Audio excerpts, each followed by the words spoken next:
Je suis animatrice socioculturelle dans une maison de la jeunesse et de la culture. Je mets en place des activités auprès d'un public intergénérationnel, enfants, adolescents et personnes âgées.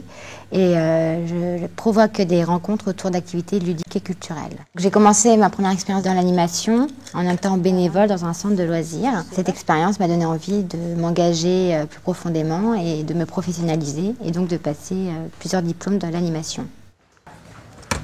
Bonjour. Bonjour.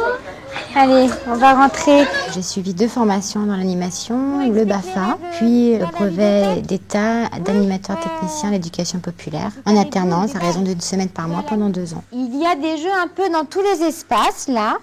Vous pouvez aller jouer librement. J'ai commencé par être animatrice en centre de loisirs, puis en ludothèque itinérante. Et j'ai eu l'opportunité de travailler dans une maison de la jeunesse et de la culture depuis 3 ans maintenant. Alors je sens que tu vas mettre tes pieds. On met pas les pieds, on met les mains dedans. Voilà. Je passe 80% de mon temps à l'écriture de projets en direction des différents publics. Donc de la rédaction, la mise en place, l'évaluation et la rencontre des différents partenaires. Et 20% de mon autre temps est consacré au côté administratif de la structure, c'est-à-dire l'accueil des gens, des futurs adhérents ou des anciens adhérents. Bonjour, je souhaiterais parler à Patrice, s'il vous plaît. Les plus de mon métier, c'est avant tout que chaque jour se suit mais ne se ressemble pas.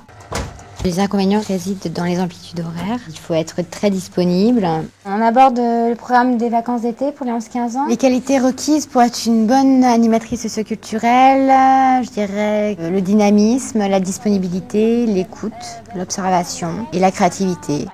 L'évolution tant du poste d'animateur jusqu'à un poste de directeur en passant par des diplômes professionnalisants, le BTEP et le DEFA.